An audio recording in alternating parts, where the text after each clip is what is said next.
An extra minute.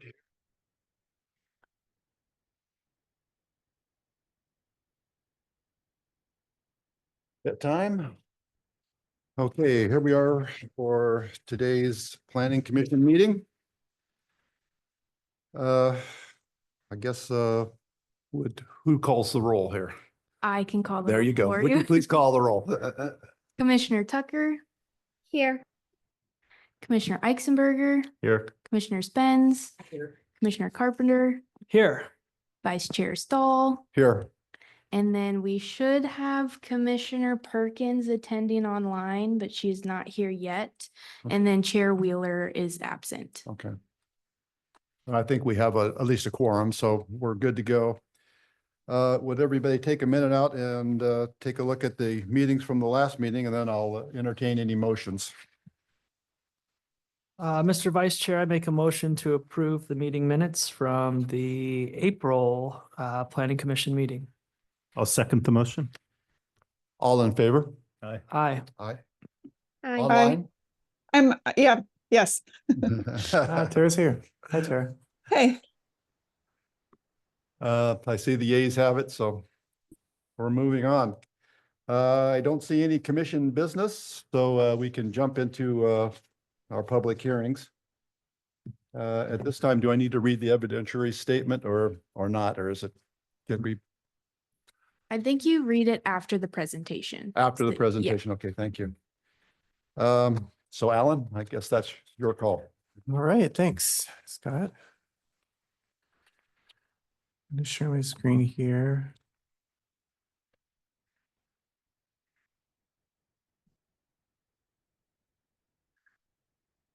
All right, I'm going to present staff's report for this application 2025-02-S, the Eagle Ridge subdivision phase 2 time extension. And if this presentation feels a little bit like deja vu, it's because it's very similar to the presentation I gave just last month. All right, so the applicant is Rich Darland at PBS Engineering and Environmental. The property involved is tax lot 34E, 17D, lot 100, and the zoning is North City Residential and Low Density Residential R1. And the proposal is pretty straightforward. It's just a one-time 2-year extension of the Eagle Ridge at Kern Creek subdivision approval for phase 1. And no agency comments were submitted.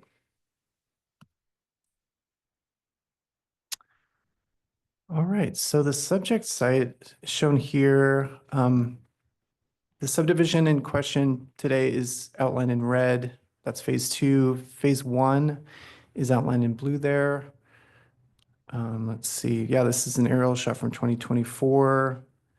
Just to give you some context, it's east of Eagle Creek Road at Rivermill Road, the dead end. It's north of Campanella, and yeah, as you can see, northeast of of phase 1. And looking at our comp plan map, you can see it's split zoned North City Residential. That's the crosshatched pattern, and then low density residential R1, the pale yellow. The lot is surrounded by land approved for residential development and also existing low density residential. And there's been no significant changes to the subject properties or to the surrounding area since the approval in 2021. And that includes zoning changes. There haven't been any zoning changes. And so this approval was originally approved in May 2021. Subdivision approvals in Estacada are valid for 4 years. So that means that this approval expires this month. And our code allows for a one-time 2-year extension if all criteria are met. And the relevant code chapter is 16.108. And as you can read in our report, staff finds that this application meets all relevant criteria. And so staff's recommendation is to approve this application, and we recommend no conditions of approval. So an outright approval. And so next steps are public comment. If anyone would like to comment, you can hear that now. If the commission has any questions for me or would like to discuss, they can do that then. And then we'll be looking for a motion to approve approve with added conditions or to deny with findings. And that's all I have. Okay. Well, since I don't see any public here, that will go past the public comment. Any commission members have any questions about this? Is there public comment online? Oh, is there public comment online? There you go. There is not. You did receive some public comment online through the form, and it's included at the end of the packet. You can read them out if you'd like. Otherwise, you can just read them to yourselves.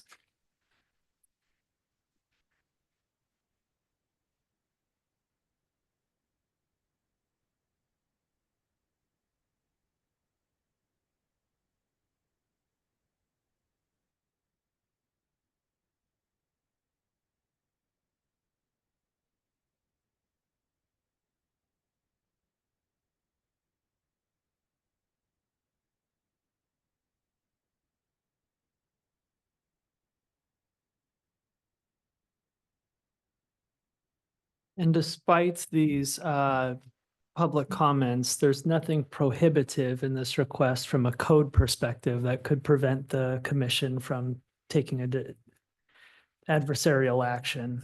Adversarial is probably the wrong word, but you know what I mean. I think so. No, the code is pretty straightforward and it's not a very high bar Yeah. for them to pass to just get the 2-year extension. Yeah. So, yeah, and they've passed the bar as far as we can Great, tell. thank you. Yeah, thanks. Do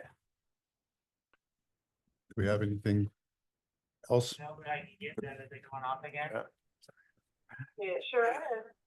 If no one has any other comments, I'll make a motion to pass it as written or as recommended. I think you still have to say the With no, blurb before you make your motion. Okay. Yeah. Oh, okay, I got you. Yeah. I know I sit right next to him and you never. Oh, He's really no, good at it. exactly where that timing is. he's really good at it. Okay. Quick here before we go to motions, an issue which may be the basis for an appeal to the city council must be raised prior to the close of the record. At the final evidentiary hearing on this specific application, such issues shall be raised with sufficient specificity, there's a word, specificity, so as to afford the city council and the parties an adequate opportunity to respond to each issue. Failure of an issue to be raised at the hearing in person or by letter, or failure to provide a sufficient specificity, I'm going to get that word someday, to afford the city council and parties to an adequate opportunity to respond to the issue and precludes appeal to the city council on that issue. That being said, not having anybody out there, we'll now entertain motions. And you have several motions to read there. Mr. Vice Chair, I would like to motion to approve as presented by staff. Seconds? I second. Okay, we have a motion and a second. All in favor? Aye. Aye. Aye. All opposed?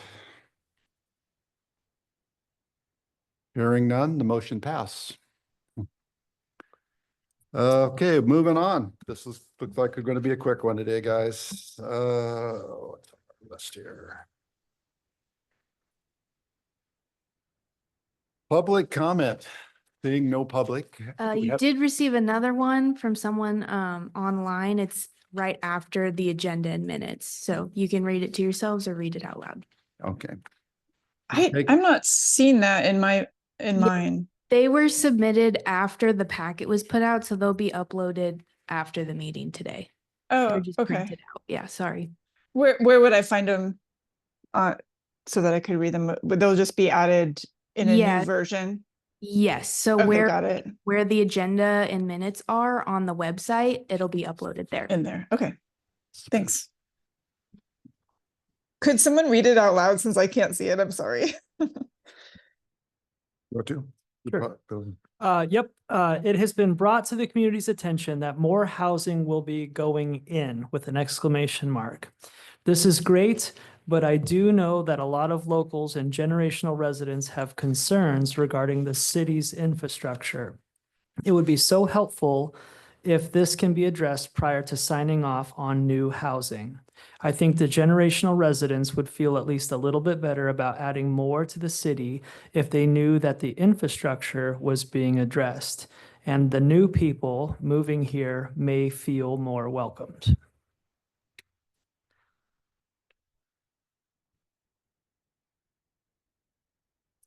Okay, then we have do you want to read the second letter as well? That one The- with The other two one we for, just approved. Oh, that. Yeah. Yep. Okay, gotcha. All right, so do we have any commission comments? Any discussion? About any? I mean, that seems like a perennial issue. It's a constant thing online. Even just this,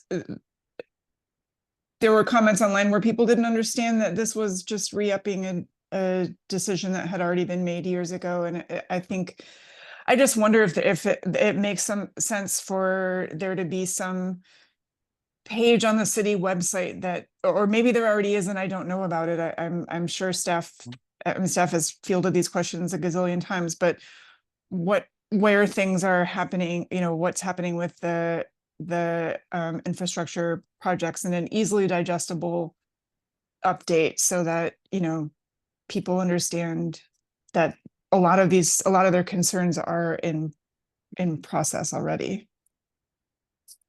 Yeah, I appreciate that. And I just want to echo the sentiments that Tara just said as well. And I know that in order to support our city and community's growth, it really has been a multifaceted approach. And I know when it comes to infrastructure, the city and its commissioners are working diligently to increase sewer and water to accommodate the growth in terms of that infrastructure.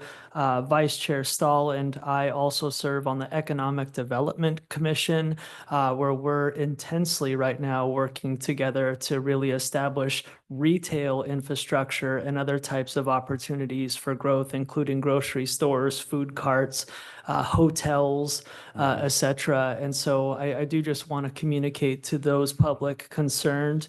We are as well. And I think that there is truly a unilateral, multifaceted approach in an effort to really accommodate the infrastructural needs, because we're seeing a boom in residential growth, and we're working hard to create, and also from the business perspective as well, both commercial and retail growth to support the residential growth inside of that. And so I just wanted to communicate that as well, that there's a lot going on to address the very concerns that we're hearing and seeing from our constituents as well. I know one of the biggest issues that we hear is the wastewater plant, and Yeah. there is a page on the website that people can follow. It's under city projects, and we update that regularly. At the next city council meeting, the city will be hearing about the GMP, which is the guaranteed maximum price for the work. We've got all the bids back on that, and we will be breaking ground this summer for the new wastewater plant. Great. Oh, That's that's awesome. exciting. Yeah. Good news. The other thing one kind of considers in some of this stuff too, is that you have to look at none of this, the planning that's already gone on, especially to some of the new commissioners here, that the current infrastructure has to be sufficient enough for that development to actually happen. Mhm. So anything that's already been planned and it has taken that into consideration before it was even allowed to be planned, And some of these extensions, if you're looking at what's happening in the development market, even though we're granting these guys a 2-year extension to do something, will they actually pull the trigger? And I'm really not seeing money being quite available for that at this time, and so, these things will have to come back to be restated at another time. And then, we're going to have to start this process all over again, where you guys haven't really seen, a development plan come out. They'll just have to redo it, but then they'll have to redo the new development plan with the new rules. this is based on the rules that were available in 2021. Not the rules that are currently going on right in 2025, and it'll be quite a bit more expensive for them to do it based on that.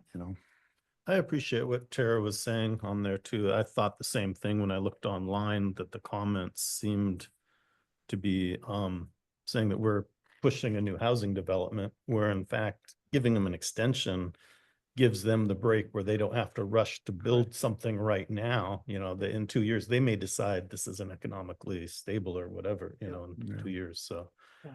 it pushes it off. It isn't encouraging more growth as Sure. saying.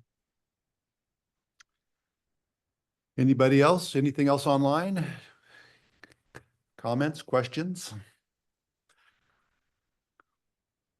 I'm not hearing any. Gentlemen, I think that winds up our business for today. So let's close the meeting and have a good week. Yeah. Oh, I get to bang the gavel. Fun.